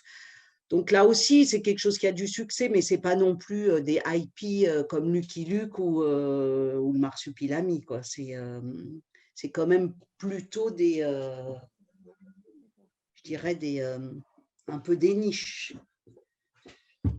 Bon, Pénélope, hein, puisque je sais que vous allez partir bientôt, est-ce que vous avez d'autres choses à dire? Et puis, est-ce que vous avez des projets en ce moment, des choses qui vont être adaptées, soit en dessin animé, soit en live? Ah, on ne vous entend pas. On vous entend pas. Je n'avais pas mis mon micro. Voilà. Moi, j'ai des options moi, qui traînent toujours, qui sont renouvelées à l'infini toute la vie, comme ça. Des films qui n'existent pas, mais ils sont optionnés depuis maintenant, bout à bout, je ne sais pas, peut-être 10 ans. Donc, voilà, je pense que ça fait partie de la vie des livres aussi d'être optionné comme ça, fantôme, on ne sait pas. Et vous avez votre mot à dire éventuellement quand quelqu'un veut adapter sur la personne qui va l'adapter ou pas? Mot à dire, bon oui, si vraiment j'étais contre, ça n'aurait pas lieu, ça c'est sûr. Mais moi, je pars avec un a priori positif, tant que. Et puis aussi parce que d'expérience, j'ai appris que optionner un film, ça ne veut pas du tout dire que le film va exister. Voilà. Maintenant, je le sais. Et qu'il ne faut pas se dire super, un film. Non. Non, moi j'ai vécu une expérience intéressante, c'était d'adapter une BD pendant que le roman était en train d'être monté en film, parce que j'ai adapté Sacrée Sorcière et le Roald Dahl l'an dernier, au même moment où Robert Zemeckis l'adaptait en film. Et on l'a vraiment fait en même temps. Et donc, c'était des enjeux qui se court-circuitaient, c'est-à-dire que d'un côté, clairement, chez l'éditeur, ils étaient super contents parce qu'ils allaient pouvoir mettre un bandeau actuellement au cinéma. Moi, ça me désespérait parce que je me disais que mon livre n'existerait jamais, du coup, qu'il n'aurait pas d'espace pour exister. Donc, il fallait que je le sorte bien avant le film. Donc, on scrutait la montre pour savoir quand est-ce que le film sortait. On suivait le tournage. J'ai même mis des impératifs de temps de dingue parce que je voulais qu'il ait le temps d'exister avant, surtout que c'était deux visions assez différentes de l'histoire. Et je savais que face à un long métrage de Robert Zemeckis, ma BD Fatou, on s'en foutrait. Et en fait, chance, pas de chance, ce pauvre film n'est jamais sorti en salle, en fait, parce qu'il devait sortir en salle à l'automne 2020. Donc, je crois qu'il est sorti en VOD la semaine dernière. Mais mon livre a quand même un bandeau au cinéma, ce qui est quand même simple, parce qu'il ne manque pas d'ironie, voilà. Mais du coup, c'était hyper intéressant. Et quand je suis allée le voir, parce que du coup, j'avais eu le droit de le voir quand il venait de terminer le montage, pour des questions légales, de savoir comment moi j'avais envie de m'associer à la promo du film, puisque clairement, il n'y avait personne pour faire la promo du film en France, vu que les acteurs ne pouvaient pas venir en France. Du coup, les studios sont tournés vers moi pour faire la promo du film, en fait, en se disant, bon, il y a elle qui est là, elle a adapté la BD, alors elle aura peut-être un truc à dire. Du coup, ils comptaient sur moi pour faire toute la promo, c'était très bizarre. Donc, j'ai vu le film, et moi, j'ai regardé le film avec uniquement le seul prisme pour moi, c'était comment il s'est démerdé pour telle scène, comment il a géré tel truc. Ah, pas mal d'avoir fait ça comme ça. Moi, j'étais vraiment que dans l'adaptation, donc c'était assez marrant à voir. Et de voir, moi, je me souvenais des moments où j'étais à des carrefours vraiment de décisions à prendre sur l'écriture, et de voir que lui avait pris vraiment l'autre voie, mais que du coup, je savais d'avance que ça allait le bloquer pour telle scène, et du coup, voir comment il avait géré. Enfin, c'était assez cool à regarder. Surtout de me dire que c'était Robert Zemeckis, en fait. De me dire, voilà comment moi j'ai fait. Qu'est-ce que Robert a fait? Donc ça, c'était assez cool. Voilà, donc c'était chouette. Mais sinon, moi-même, j'ai pas tellement de projets d'adaptation, et voilà. D'accord. Mais donc là c'était en fait l'adaptation d'un roman en BD. C'est pas l'adaptation d'une BD au cinéma. Ouais. Non. On a adapté le même roman en même temps. Donc, mais j'ai pas regardé. Secret Sorcière, c'est toi qui l'as écrit et dessiné? Ouais. Donc, d'accord. Et donc tu as travaillé comme d'habitude. Ah non, comme d'habitude, non. C'était un roman qui existe, donc non. Ah, donc, c'était... Ouais. Donc là, tu as vraiment écrit un scénario. Mais j'ai cru que ce serait rapide parce qu'il y avait déjà un roman. Erreur. En fait, non. En fait, on prend la bête et on défait. Et avec les Lego, on fabrique un autre truc, quoi. Parce qu'en fait, il faut tout reprendre à zéro. Il faut changer. C'est assez évident ce que je dis, mais les scènes décrites, il faut les dessiner. Puis il y en a certaines qui ne marchent pas en BD. Et puis il y en a certaines qui finalement n'arrangent pas mon histoire. Et puis aussi, il y a l'envie de se détacher du roman pour montrer qu'on n'a pas fait la même chose que le roman. Et puis en fait, au bout d'un moment, on y revient, on se dit, en fait s'il avait mis cette scène-là, c'était pas si con, c'est que c'était obligatoire en fait. Donc on reprend la construction de l'histoire en se disant, j'avais envie de dégager cette scène, mais je me retrouve coincée, il faut que je la remette en fait. Et puis, c'était hyper intéressant. Et ce qui était intéressant, c'est que c'était travaillé sur un roman que je connais par cœur. Donc je pouvais m'appuyer vraiment sur la colonne vertébrale d'un truc éprouvé par le temps, quoi. Je me disais, bon, c'est Roald Dahl, a priori, il sait écrire, donc c'était confortable. C'était assez intimidant aussi, quand même, du coup.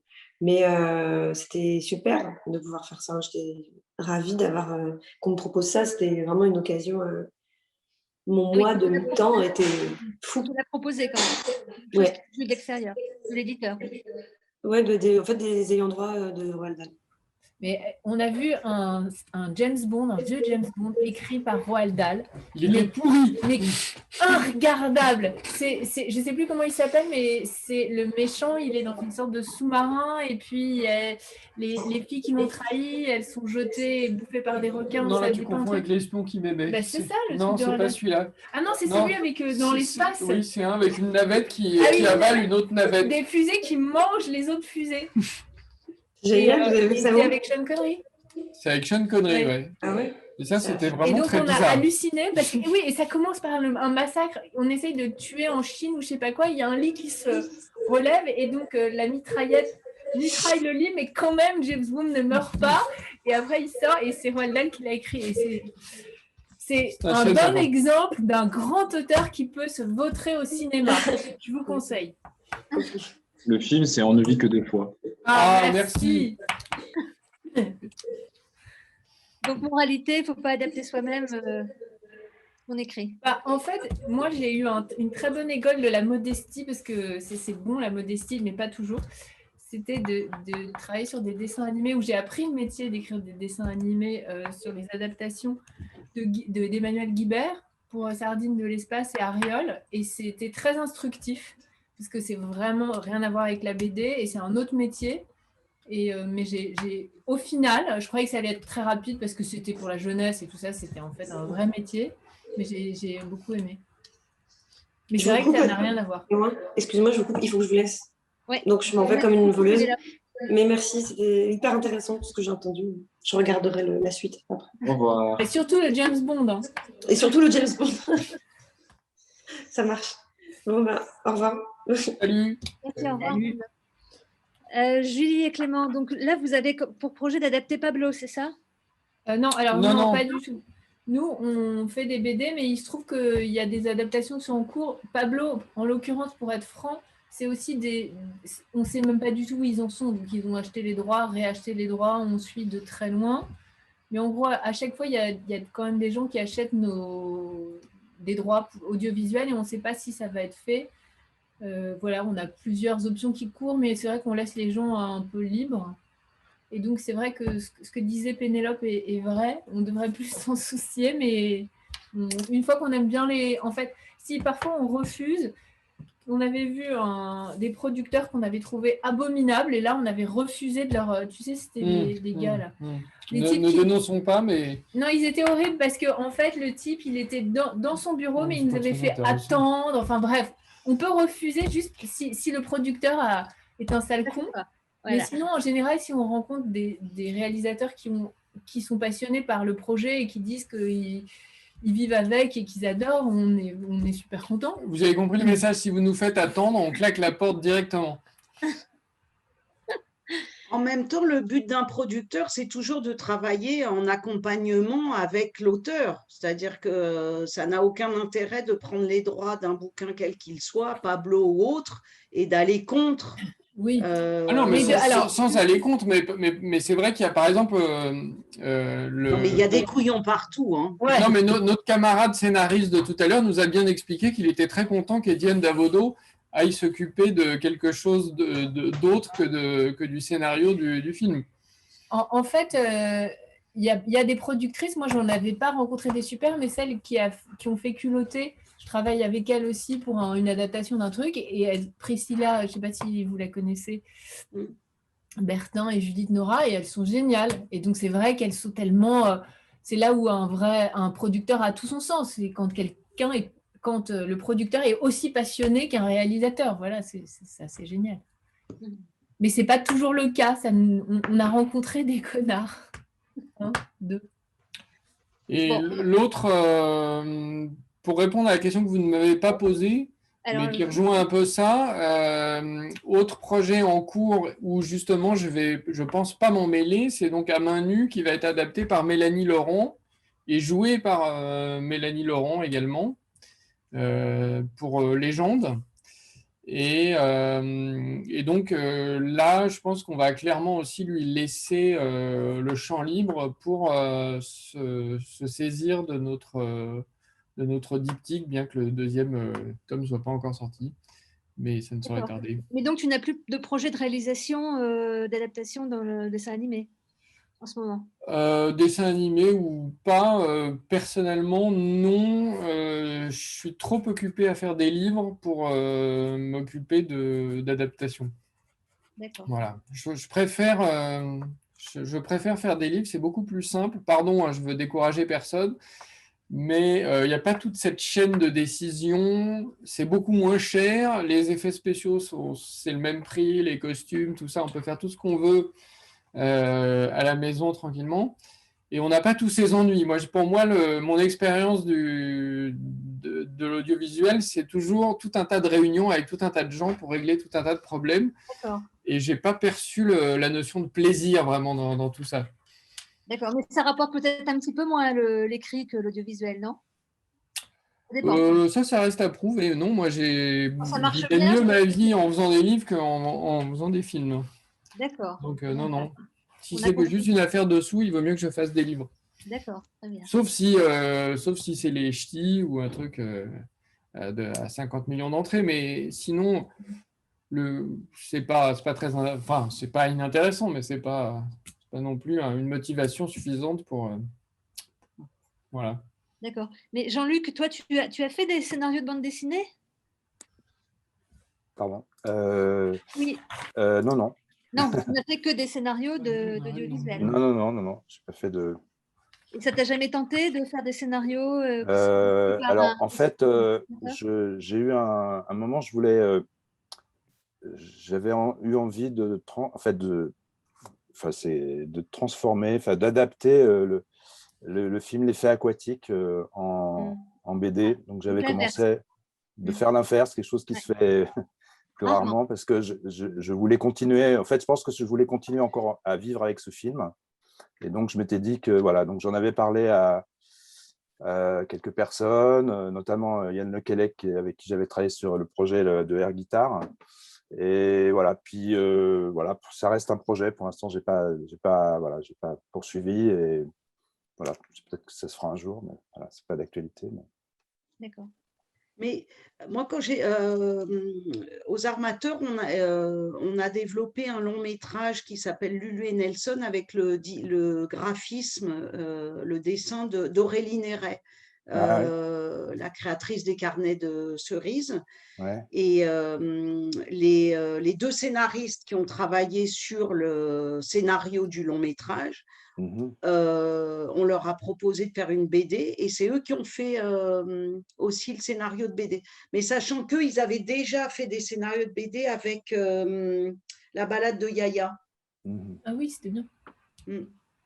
Donc, après, je n'ai pas suivi en détail comment ça s'était passé avec Aurélie, bien, je crois, mais je ne sais pas quelle marge de manœuvre ils se laissaient chacun. Ça, j'ai pas suivi ça. D'accord. Bon, Sébastien et Cécile, est-ce que vous avez des questions qui sont remontées du public?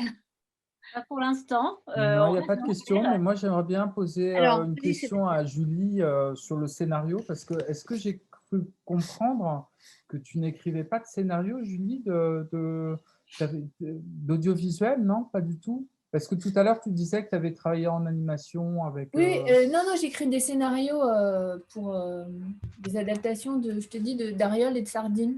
Les trucs de Guibert. Je bosse avec un scénariste qui est super chouette, qui s'appelle Jean Regnault, tu vois, qui fait directeur d'écriture. D'accord. Et donc, lui, dès qu'il me propose un truc, je dis oui tout de suite parce que c'est génial de bosser avec lui. Voilà.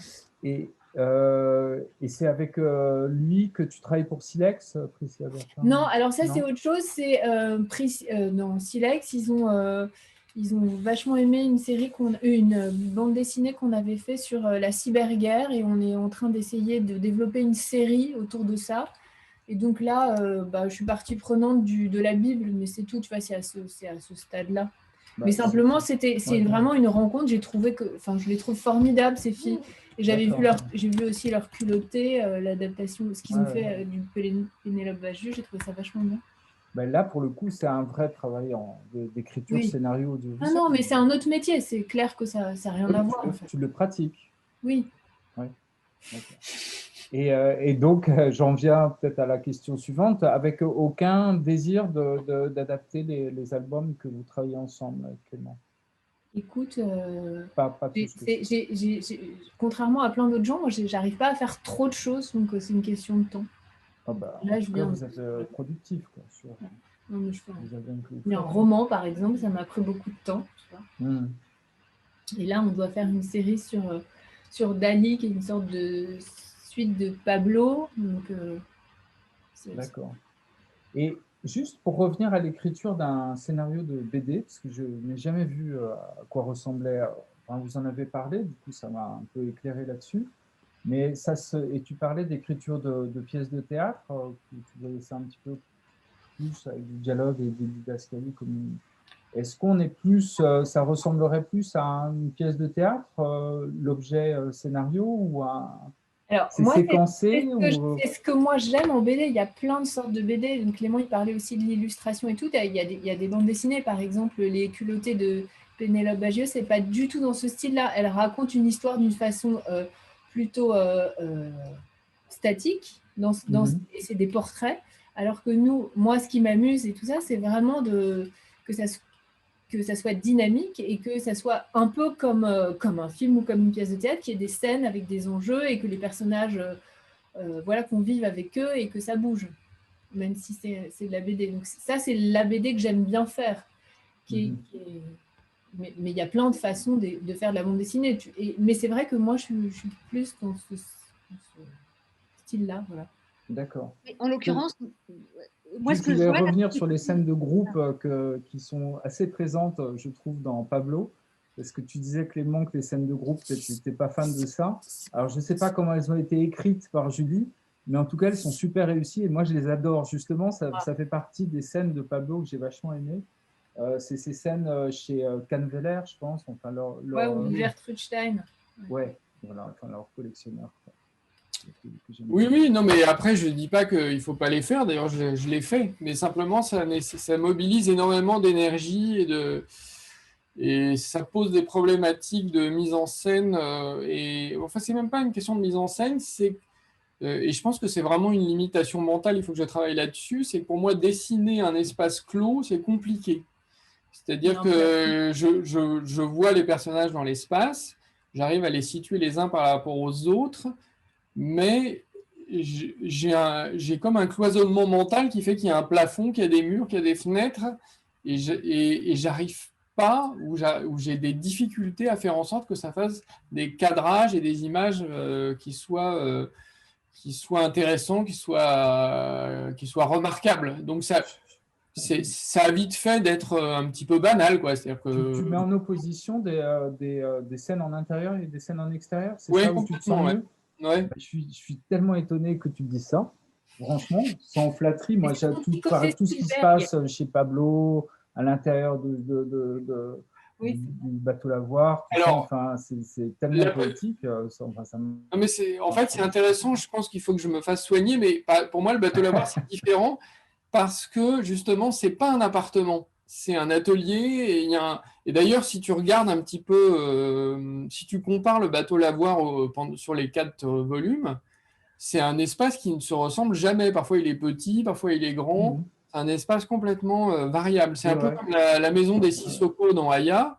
On la voit pendant 6 tomes, mais à aucun moment, à l'intérieur, c'est toujours différent. L'extérieur, c'est toujours pareil, mais à l'intérieur, c'est toujours différent.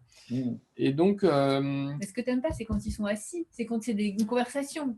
Mais si je pense par exemple à le livre que vous avez fait avec Leila Slimani sur Suzanne Noël, il y a quand même beaucoup de choses qui se passent en intérieur. Et oui, mais je souffre. C'est difficile. Et Leila le sait, mais bon, on ne peut pas non plus... oui, on ne peut pas la faire opérer dans les champs. Non, voilà. Et puis bon, alors encore une fois, la salle d'opération, c'est différent parce c'est une salle très vaste avec énormément d'éléments surprenants. En fait, c'est pas tellement que d'être enfermé ou quoi, c'est juste que quand on dessine, on essaye de dessiner quelque chose d'intéressant et qu'un appartement, c'est assez banal. C'est pour ça, moi aussi, je rajoute beaucoup d'œuvres d'art et tout ça parce que c'est comme des fenêtres, des ouvertures sur d'autres choses. Et dans À main nue, j'ai amené l'idée que, puisque Suzanne Noël, qui est cette femme chirurgienne qui fait preuve d'un sang-froid, a fait preuve vraiment d'un sang-froid incroyable et qui a opéré les gueules cassées, je reconstitue le contexte pour ceux qui ne connaissent pas. D'une part, je n'avais pas envie de dessiner des personnes au visage complètement détruit parce que c'est très facile à faire, c'est facile de faire des trucs un peu effrayants. Et ça ne me paraissait pas intéressant. Et donc, j'ai proposé qu'elle ait une vision particulière qui accompagne l'histoire de l'art au cours du XXe siècle. On va ensuite évoluer. Donc, les gueules cassées, pour moi, c'est le cubisme. C'est-à-dire que c'est un visage déconstruit dont on voit plusieurs faces à la fois. Donc, partant de cette idée-là, et se basant sur le fait que la vraie Suzanne Noël était une amatrice d'art et elle s'était constituée une collection, j'ai créé des images où elle a des espèces de visions qui sont décalées et qui permettent aussi d'éviter de représenter des trucs un peu trop gore et d'évoquer l'histoire de l'art. Voilà, donc c'est une idée, c'est un exemple d'idée visuelle que j'ai pu amener pour le scénario qui fait que ça a transformé aussi la manière d'écrire de Leila.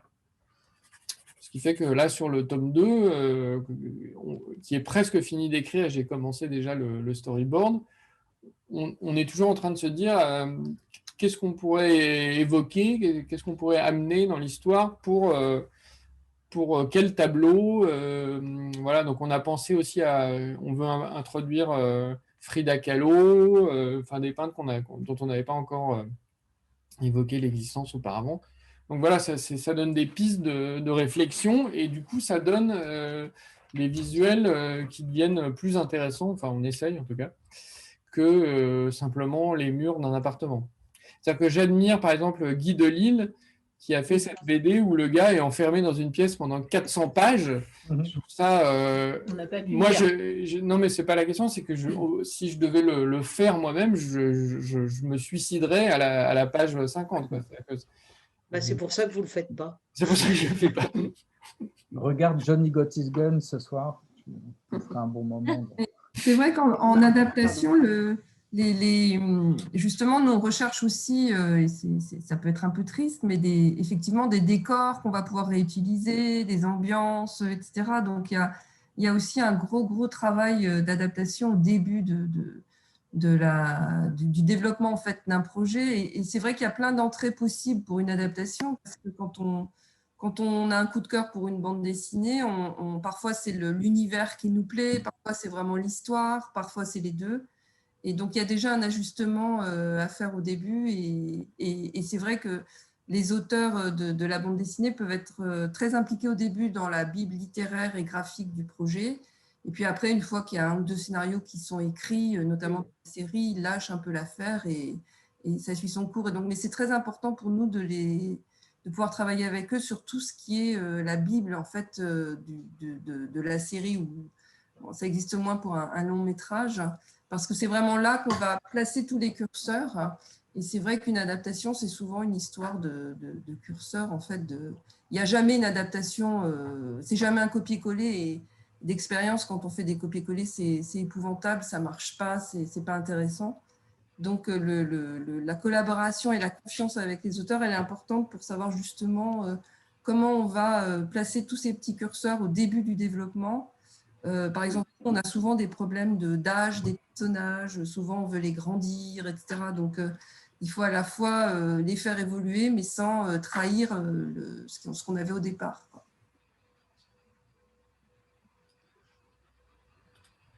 Mais c'est marrant ce que tu dis, parce que sur Un homme est mort, avec le dessin d'Étienne, au début, on a essayé de faire une sorte de rotoscopie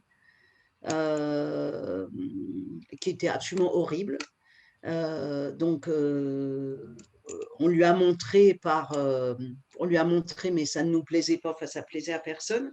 Et ensuite, on est retourné vraiment sur ses dessins propres. Mais il y a aussi l'économie qui rentre en jeu. C'est que l'animation, ça coûte très cher. Et on s'était dit, il y avait un logiciel par lequel on pouvait passer, qui pouvait partir du faciès des gens et se retransformer en dessin. Enfin bon. Et on s'était dit, peut-être que économiquement, ça sera en fait beaucoup plus intéressant. Donc, c'était intéressant quand même d'essayer. Alors, on se serait éloigné du dessin d'Étienne, mais il fallait voir si ça marche. Parce que voilà, on oublie qu'effectivement, l'animation, c'est quand même beaucoup plus cher que le live. Même si aujourd'hui, on voit de plus en plus des films comme Joseph, par exemple, qui sont faits en animation et qui sont magnifiques, mais où l'animation est finalement très light. C'est très peu animé et pourtant, ce n'est pas gênant. Est-ce que d'autres participants ont envie de poser des questions? Il n'y en a pas pour l'instant. Moi, j'en aurais peut-être une pour Jean-Luc. Du coup, je veux bien que tu rallumes ton micro si ça ne t'embête pas, Jean-Luc. Moi, je voulais te demander s'il y avait… qu'est-ce que tu vois comme différence quand tu pars d'une BD ou quand tu pars d'une idée? En quoi l'écriture est différente, en fait, par rapport à une adaptation bande dessinée, peut-être une adaptation de roman ou peut-être juste une idée de réalisateur comme ça où tu es en écriture? Quelle différence tu verrais ou quel point commun tu verrais par rapport au fait d'adapter une bande dessinée? J'ai envie de dire, j'en vois pas tellement, parce qu'en fait, c'est une matière dans laquelle on va se plonger. Donc, évidemment, il y a le côté, comme je disais tout à l'heure, il y a le côté visuel qui peut nous embarquer suivant avec Lulu, c'était différent d'avec Zai Zai Zai. Et je sais, par exemple, sur Zai Zai Zai, le réalisateur ne voulait pas reproduire le visuel très austère et très dessiné de la BD, mais en même temps, il s'est inspiré de ça pour jouer sur les temporalités, s'amuser justement en mettant en inventant des scènes qui se passeraient plus dans les années 70. Donc, il y avait quelque chose…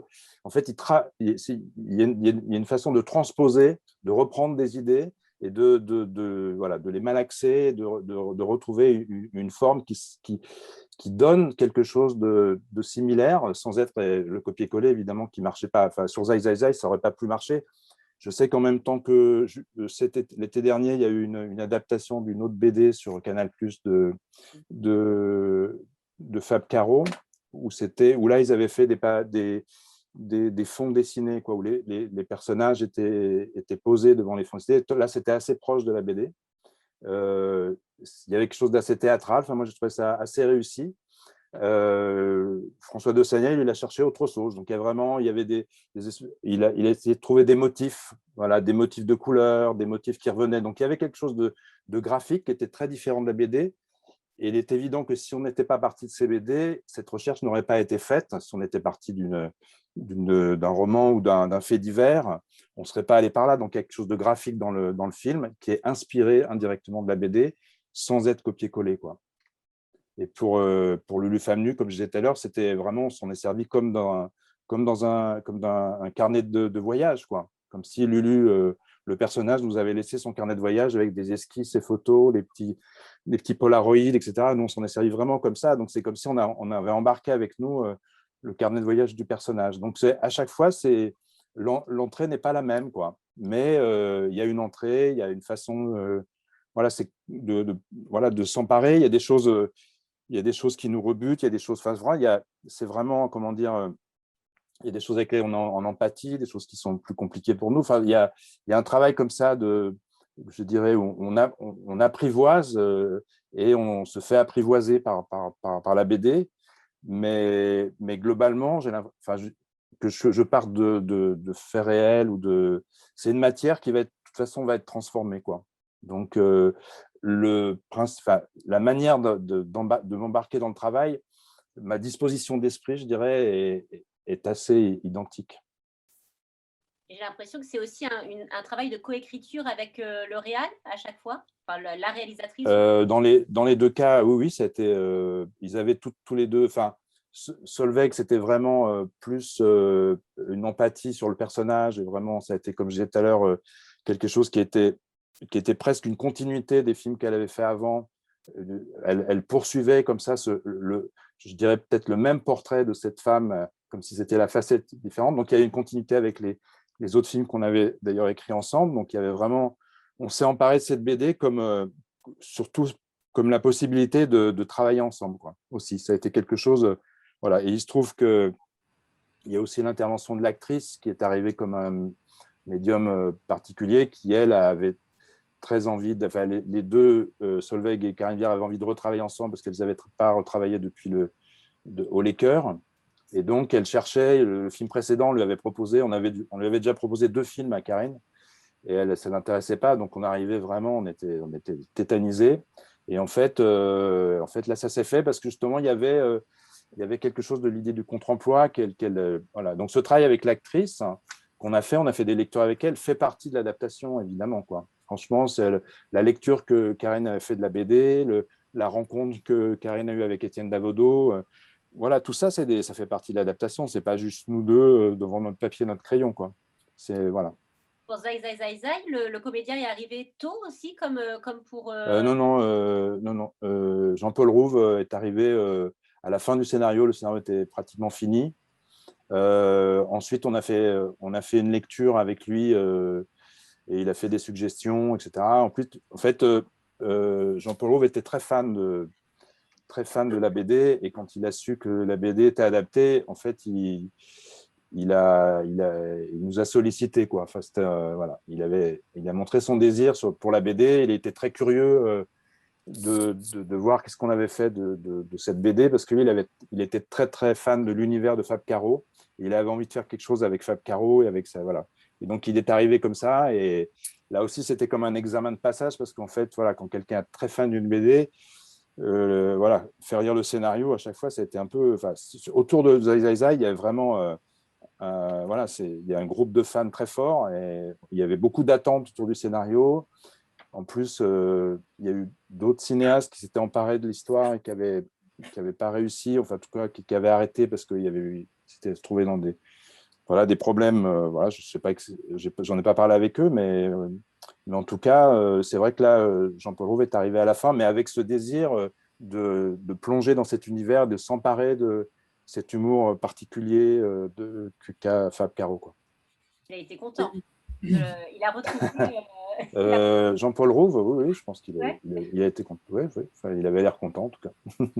Les amis, on est désolé, mais comme prévu, on doit vous abandonner très lâchement. D'accord. Merci Clément et Julie. Nous avons des devoirs à accomplir. Merci. Merci, au revoir. Tout le monde est ravi d'avoir fait votre connaissance pour ceux que nous ne connaissions pas précédemment. Ravi aussi. Ouais. Merci à vous. À bientôt. Merci. Au revoir. Au revoir.